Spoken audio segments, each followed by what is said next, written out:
You hear about sex addiction all the time, but have you ever met a sex addict? Well, you're about to. We're talking to a couple about what it did to them, how they survived it, and why it made their marriage stronger. And later, we're going to talk a little bit about Jeff Conway. He had severe addiction, and he died earlier today. Now, this is something that affects, believe it or not, about 5% of the population. It is sexual addiction. It's one of the most rapidly increasing diagnostic categories, particularly internet porn sexual addiction. It can wreck lives and marriages, especially when left untreated. Tonight, we are talking to Maurita Corcoran, who has been married to a sex addict for 28 years. Maurita has written a book that was just published about her experience called A House Interrupted. This book chronicles her pain and the pain caused by her husband's double life. Now, later in the show, Maurita's husband, Ben, will be here. But first, we're just going to talk to Maurita about this book and why you decided to write it. Well, the reason why I wanted to write this book was because in the area that I live in a very small coastal town on the coast of South Carolina, this is happening. It's actually an explosive problem in our community. And 14 years ago, when this first happened, I thought I was the only one. And after 3 years of getting into recovery and not meeting anybody that had been that had stayed married to a sex addict, I finally was able to have the opportunity to meet another woman that came forward that was dealing with her husband's pornography. And so together we started a group, a local group of Essanon. And well, hold on. I know you're ahead of my viewers on this because I know exactly what you're talking about, but let's sort of lay out how this happens and what the recovery process is like. And also point out, you know, a lot of men in the news today. We got Schwarzenegger and we got John Edwards. Sounds awfully familiar to you, doesn't it? Yes, it does. Yes. Very I mean, much. so what is your perspective on those guys? And I think most viewers would wonder that and how your husband got away with this. Well, if you're talking about Arnold Schwarzenegger, for instance, the only thing that I would have to comment about that is the betrayal of... Which is something you experienced. Which is something that I experienced. It just must be astounding, and as the mother of 4 children as well, I just wish her the best. I know that she has a wonderful family and a great circle of friends. Do you think she should, I mean, this is something that I think people would be surprised about at home, that I've treated a number of couples like you over the years, and most of them stay together. And most of them end up in a very good place after they get treatment because they both contributed to the process. Not that there's, you know, not somebody who was betrayed. Somebody was betrayed, right. But you contribute, right? And you both get better, end up in a much more stable intimacy when you get treatment. Is it sad to see the Schwarzeneggers break up? Well, that's one thing I've learned in dealing with a lot of women that have come forward with dealing with all different types of sexual addiction. As you said, the internet addiction is explosive. So I think that that's every woman's choice and every woman's right and choice to come to that conclusion whether they want to stay. And the key point for me, the reason why I stayed was because my husband was very willing to take an honest look at himself and to do the work that was necessary to change his behavior. Excellent. Now tell us how you found out and then what you did. Okay. 14 years into my marriage, my husband's behavior started becoming more erratic. He's a very successful physician in town, and he started being very disrespectful to me, not being where he was supposed to be. He was unaccountable with his time, which is a problem with, which is very easy for doctors to do. And I found out when we were out at a wedding out in San Diego, and his behavior was absolutely out of control. He was lusting after a bridesmaid at a wedding that we were at, and I had just had enough. And I said, you have to go. You're out of the house. I'm not going to have you in the house like this. And he did get help, and the counselor that he went to, the therapist, said, you are in serious trouble and you need to go away. And I was shocked. I had no idea. I thought that he was just flirting. There was no big drug or alcohol use, so I had no idea what was that he was living a double life. Did he come clean at that point? He did not come clean. He told the therapist that we went to a little bit, and the therapist knew, had done some training in sexual addiction, and he knew that he was in trouble. So he sent him away, and my husband eventually went to Menninger, that was in Topeka, Kansas. And he About 3 days into his treatment program, he called me and told me to read a book called Out of the Shadows by Patrick Carnes. Patrick Carnes is sort of the grandfather of the sexual addiction field. Out of the Shadows, excellent book. I recommend it. Another good book. And for people like, maybe like you too, some of the Pia Melody books, is that right? Yes. Some of the Pia Melody stuff. Yep. So, yeah, it's very good books for people that are at home thinking that they may be related to have somebody with this in their life. So he recommended those books. Did he come clean then? Well, he called me. I read the book and I was stunned. This happened 14 years ago, so sexual addiction was not as talked about as it is today. So he called me back 2 or 3 days later, and the only thing I could remotely think that he was doing was masturbation, because he had talked about that with his friends, joking around. No, I didn't even know about the internet pornography. The only thing I guessed was masturbation. And that was, and Dr. Carnes categorizes sexual addiction in 3 different categories. So when my husband called me, he said, I asked him, I said, so what stage are you? And he said 1, which is where the masturbation was in that category. So I was relieved, although I thought that's kind of weird. How do you get addicted to masturbation? But so I said, well, what part of that category are you have you been dealing with? And he said almost all of it. And after that statement, you know, that changed my life forever. I mean, your heart just sank, yes. or I think a part of me died, definitely. I fell to the floor, and I think I went into shock, and I definitely. Everything, my whole world changed. Everything that I thought of was not true. I mean, my whole life was a lie. So everything you thought about who your husband was, what your relationship was, what your family looked like, just vanished right in front of your eyes. Right, gone. What a betrayal. It was a terrible betrayal, and and so the book starts right after I find that out, and I have written the book surrounding my journal entries that my therapist encouraged me to write about. Well, let's get right to that, because we have just about a minute left. But what is it that you see? So you're the one betrayed. So he's the identified patient. You needed to do some work too, it turned out, right? I sure did. What is that work? And spell it out for people in a minute if you can. I know it's years of work, but in a minute. What I immediately started going to a very competent therapist, and the therapy was absolutely critical because he really knew about how to deal with trauma.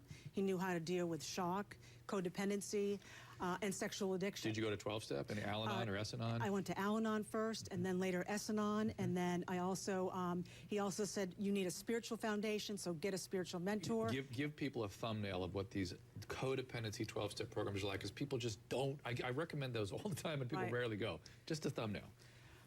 They force you to take the focus off whoever is the problem in your life, and they force you to look at yourself. With other people who've done the same. Other people have done the same. Okay, next we've got Maurita's husband. He's going to join us and talk about why he lied to Maurita, about his sexual addictions, and what it was like to finally get help. It's going to be very intense, and I applaud them for coming forward with this. Hopefully some of you out there will be helped by this.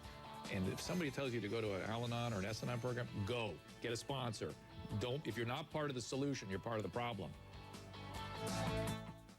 All right, welcome back. We're here talking with Maurita Corcoran, who wrote a book. It's just out. It's called A House Interrupted. It's about her years living with her husband, who has come forward as a sex addict. Joining us is, in fact, Maurita's husband, Ben, who has been treated for sexual addiction. Now, Ben, I guess my first question would be, why go public with this?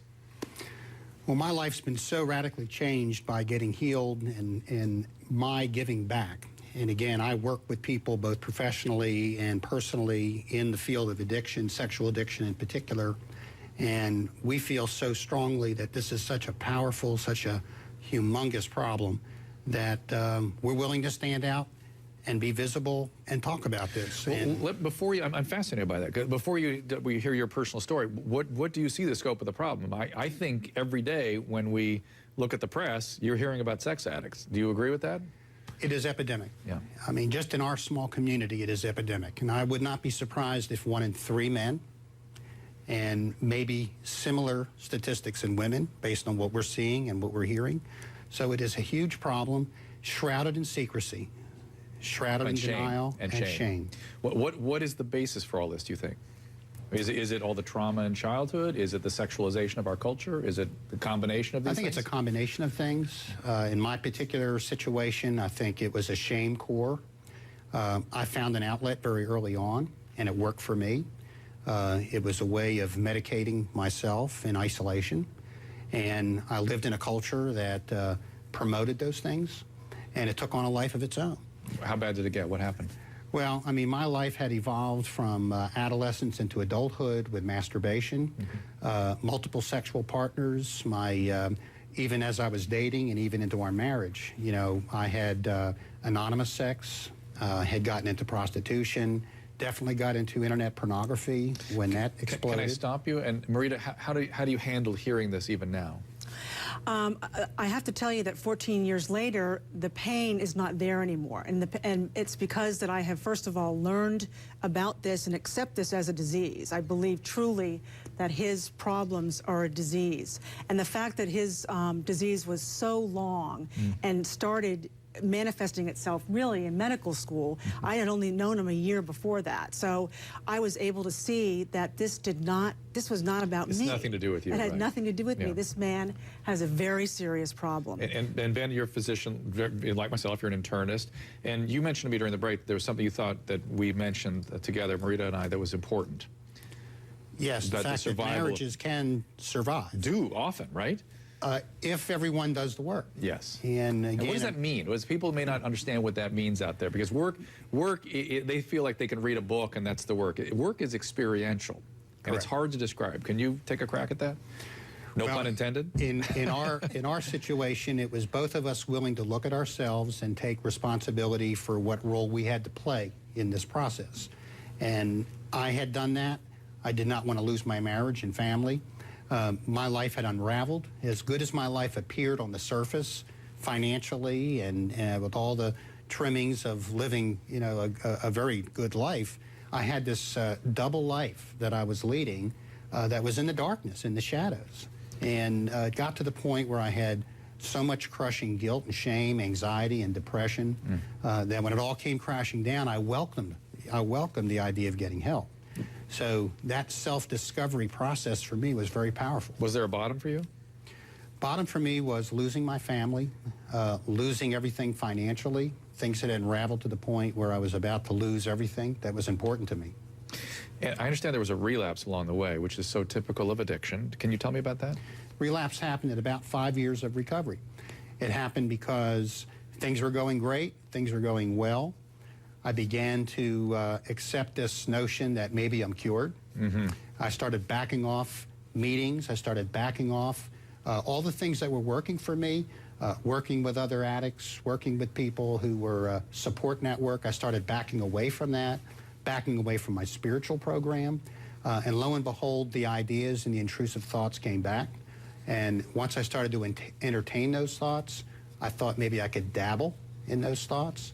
And before I knew it, I was right back in it all over again. The anatomy of a relapse is kind of interesting because it's something usually promotes you or gives you the sort of justification for pulling away from your program. Was something going on in your life that you weren't attending to? Well, again, I got back into the feeling and belief that I knew it was best for me. I'm normal. I'm normal. I'm cured. Again, so people understand, I'll give each of you a chance to talk about this. Is this something you have to work on a daily basis? I believe so. We did this through a lot. When we say hard work, I'm talking about grueling therapy sessions. Together or individually or both? A little bit of both, but mostly separately, especially at the beginning. What does that mean, grueling therapy? What do you mean? Well, we had a therapist that would not let us off the hook. That really, and I'm so grateful that he was like that because. Can you give me an example of what you mean by that?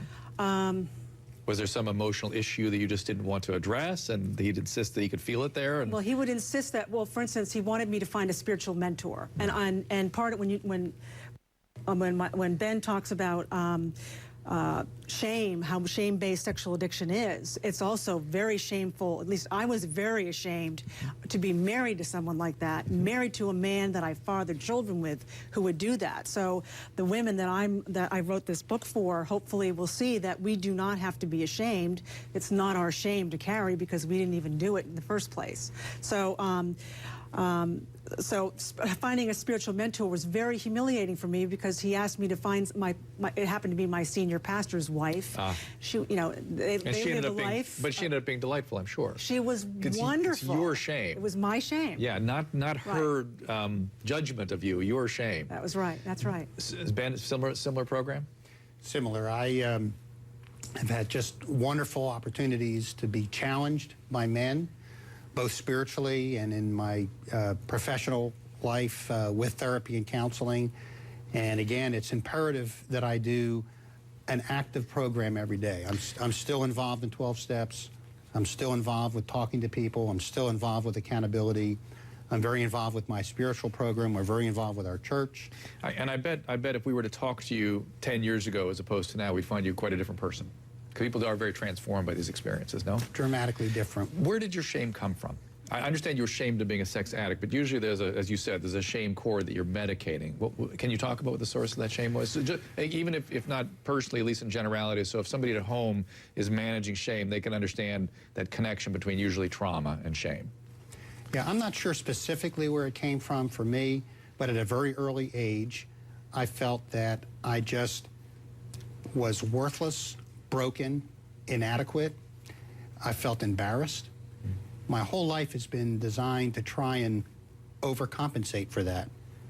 Was an athlete. Is it narcissism? Was that part of the core? There was an element of that, yeah. So much so overcompensating for the inadequacies that many ways I felt entitled. And, you know, I've been a very fortunate person. I've lived a very comfortable life, and I've taken liberty and luxuries that again, I felt entitled. It's such a common thing now, the narcissistic shame-based core that people have. And a lot of people that go into careers like ours or in positions of power and authority, and then when they behave badly, people go, how is that possible? I think this story is very, very common. These very feelings are the ones that people are compensating for. Would you agree?